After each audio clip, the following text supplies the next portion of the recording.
I don't know. He showed me some pieces that was all rusted with an emoji. I don't understand half this stuff. 8:26:42 p.m. on the 28th. John O'Keefe to the defendant on the water heater, 8:26:59 p.m. on the 28th. From the defendant to John O'Keefe, yes, 8:27:08 p.m. on the 28th. From John O'Keefe to the defendant, tell him to leave it. I'll take care of it Sunday or Monday, 8:28:30 p.m. on the 28th. From the defendant to John O'Keefe, no, it's okay. I can either meet him here or just shut off the alarm, 8:28:52 p.m. on the 28th. From the defendant to John O'Keefe, he used to work here while I was at work, 8:29:02 p.m. on the 28th. From John O'Keefe to the defendant, does he realize it will be whiteout conditions tomorrow a.m., 8:29:32 p.m. on the 28th. From the defendant to John O'Keefe, yeah, but he lives right down the road, 8:29:47 p.m. on the 28th. From John O'Keefe to the defendant, Karen, this storm is going to be intense, can't drive, 8:30:19 p.m. on the 28th. From the defendant to John O'Keefe, okay, well, if he can't, he can't, 8:30:36 p.m. on the 28th. John O'Keefe to the defendant, I'll do it Monday, 8:30:56 p.m. on the 28th. From the defendant to John O'Keefe, I better not still have this problem on Monday, 8:31:22 p.m. on the 28th. From John O'Keefe to the defendant, you plan on being there, 8:31:43 p.m. on the 28th. From the defendant to John O'Keefe, I'd to know I can take a hot shower there here if I need to, 8:32:14 p.m. on the 28th.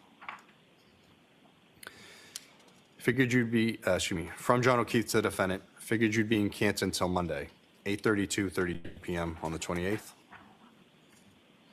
From John O'Keefe to the defendant, I'm getting off my phone. Let me know what you're doing, 8:32:54 p.m.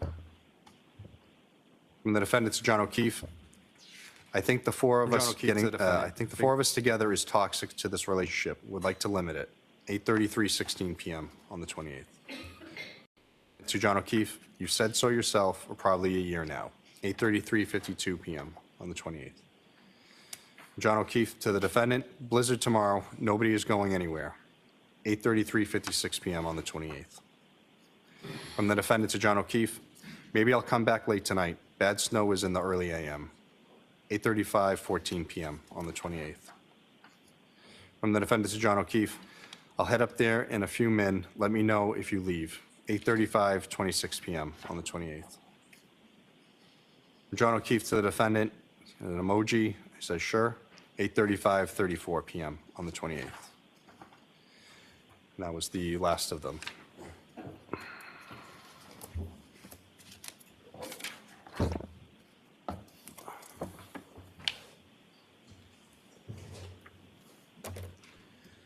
We're almost done, sir. And you can feel free to stand. Okay, thank you, Your Honor. So that presentation is a compilation of text messages and phone calls between John O'Keefe and the defendant on January 28, 2022. Yes, that was. Aside from that compilation, are there other text messages and phone calls that you've reviewed between John O'Keefe and the defendant that evening, January 28, 2002, going into past midnight, January 29, 2022? Yes, there's more text messages. And those text messages and phone calls, are they a separate compilation from this? Yes, that's correct. All right, this time I'd ask us to release Trooper Guerrino and recall him at a later date. Yes. All right. There's no objection, Mr. Alessi, correct? No objection, be subject to the bench. Yes. All right. Thank you very much, Trooper. We'll see you another time. Thank you, Your Honor. You just leave it. I got thanks. Is this the time for me to see counsel at sidebar? You'll have a little Okay. more exhibits, Your Honor, may I? Yes. Your Honor, I'm going to introduce exhibits or clips 7 through 11.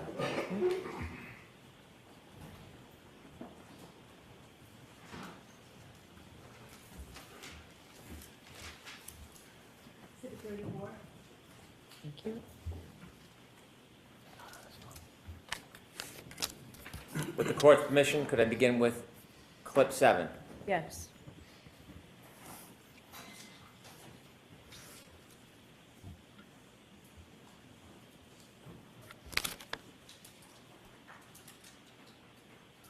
When you walked out of the bar, how many drinks had you had?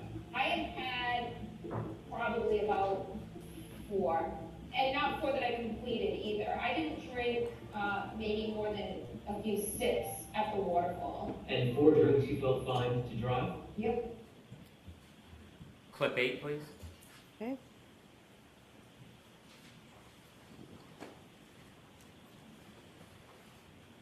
And is the level of intoxication pretty high here for everybody? It's happy. Yeah. It's, Because you'd had a lot to drink, right? I wouldn't say, I'd have like a normal amount. Like a vodka tonic every 40 minutes. Okay. And so are you feeling like buzzed? And I'm not judging, I'm just trying to get a Yeah, sense. buzzed. Yeah. Clip 9, please.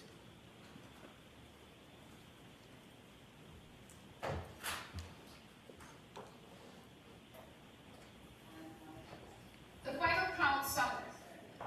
final count of my alcohol intakes, probably about 5 or 6 or 4. The drinks that they were pouring me at McCarthy's, which is where I consumed most of the alcohol, was the weakest vodka tonic. It tasted just like old soda water with lime. Not that I need it to be a martini, but it might have had a splash of vodka in it. So I said, John, this drink tastes like it has no vodka in it. He said, just get a shot and mix it yourself. So each drink was being counted as a double. So I would get a vodka tonic and then I would pour a shot into it. So that would count as 2. But frankly, it just felt like a regular cocktail. It was just a really weak pour. So I asked for a shot. So for my taste, it just tasted like that's the normal strength of what a drink should be. So I had maybe 2 or 3 that are being counted as 4 and 6. And I don't know,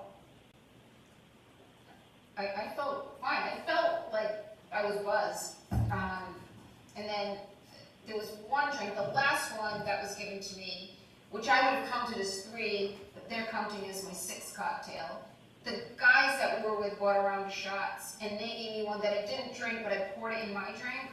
So that's now my 5th and 6th drinks, with the 7th, which is a shot that all the men did, and I poured it. So that one glass that I'm holding, that I go into the waterfall with, has 3 drinks in it, a vodka tonic and 2 shots. And which is why John said to me, you're not leaving that drink here, like you haven't touched it and just poured a bunch of vodka. He's like, just take it with you, which was something he always did. So then I go into waterfall and I put that drink down and I socialize most of the time. So that would have been my 5th, 6th, and 7th drinks. Then John orders me a drink at the waterfall that I don't drink, that he takes with him. And then there was a round of shots that Chris Howard bought that I did take. So that would have been the night. But I did not consume 9 vodka martinis or take 9 shots, depending on how you count it. And the last 2 drinks I didn't touch. Clip 10, please.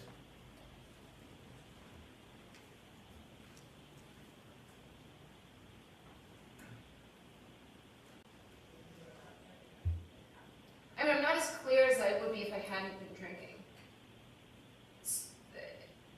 I mean, I had drank, so, and that led me to question, like, could I have hit him? Did I run over his foot or hit him in the knee? Did I incapacitate him? I mean, I always drive with my music blasting ever since I was 16. And I know when John got out of the car to go into Fairview, I know my car was blasting because when I got in it the next morning to go look for him, I had to immediately turn it down. And I don't know, it's stormy. I have had a few cocktails. I didn't black out, but I wasn't as lucid as I would have been if I had gone to bed at 9 and drank a tea. But so I was fuzzier than I would have been if I had had no alcohol. Clip 11, please.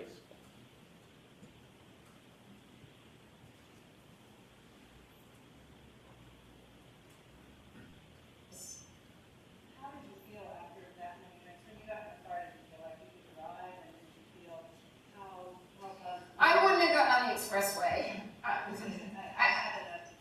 wouldn't have gotten on the expressway at 12:15 on January 29th. I mean, it was quiet, the roads were very quiet, you can see it on the videos. And I was going, you know, when I've had a few drinks and I drive, I always drive extra slow, so I know my alerts aren't as sharp as they should be. But I shouldn't have been driving. But I don't think I was driving. I know I wasn't driving recklessly. I mean, I've got plenty of video of myself driving all over the place. I put my car in John's garage, which is incredibly narrow, and I had a very oversized SUV. You see me, there's a video of me driving through the intersection when we leave Waterfall to go to Brian Albert's, and I was always taught by my father, even when you have a green light, you always should tap the brake. You don't know who's going to run a red. And I see me doing that multiple times between 12 and 1 and 5 and 6 a.m. So I know I was driving safely, not as safely or as alert as I would be if I had no alcohol. But I was not driving recklessly by any measure. Thank you. Your Honor, may we approach? Yes.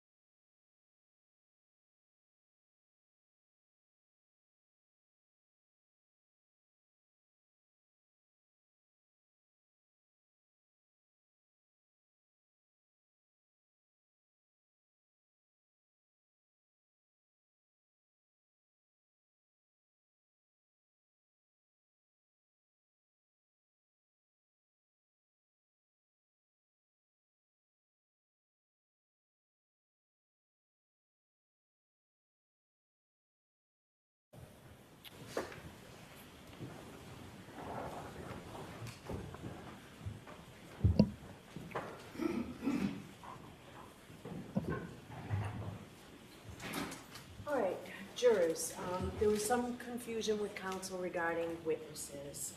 So those are the witnesses for today, so we're done for today. Counsel assures me that won't happen again, but more importantly, we're on track. We're on schedule, not going for the rest of the day, won't interfere with our schedule at all. It looks like it's, I can't tell with all the curtains here, but it looks like it's a beautiful day. You'll have a nice afternoon. Tomorrow we'll be going on a view. So for that, we're comfortable clothes. We'll be walking around a little bit. We'll be going by bus, and I'll have more instructions for you tomorrow morning. But please follow those instructions. Do not discuss this case with anyone. Don't do any independent research or investigation into this case.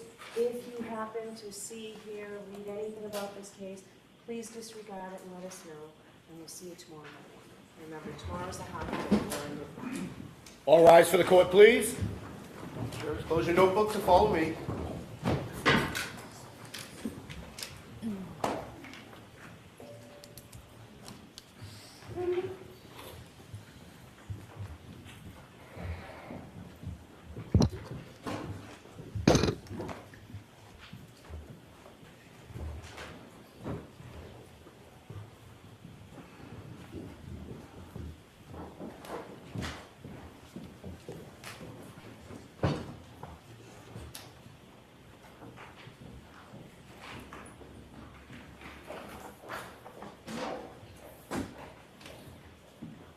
Jury is exited the courtroom. All right. Please be seated. Mr. Brennan, have you had an opportunity to think about whether experts should be permitted to either be present or watch the proceeding? And I also want to know, are you expecting to put on any expert testimony tomorrow? Dr. Fowler will testify tomorrow. I think that should be considered expert testimony. He provides the procedures and protocol for the testing of blood serum. Okay. So I think he's technically considered an expert, although one of the briefer ones. All right. Does the defense want an expert to be able to watch that? All right, so I know we've had a lot going on this morning. Do you want to address this tomorrow? When do you want to address whether experts should be present? If I can address it tomorrow morning, I can All consider right, it. we'll do that. And have you talked about who you all mean? Like, do you all know who you want to have exempt from the sequestration order? We haven't got to that detail. I'm sure they have in mind who they want. I haven't gotten to that point yet. All I right, can have that discussion, and so that we can present it tomorrow what my position is and address the court on the witnesses. sure, we can do that. And then I know you said that you've got an agreement that you'll provide witnesses or a list of witnesses in advance to defense counsel, and I'm sure you'll provide witnesses in advance to Mr. Brennan. Include me on that, please. I'd just like to know Very who's well. coming up the next day, because I have to prepare as well. Happy to, thank you. Okay? All right, so we'll see you tomorrow morning. Thank you again. All rise.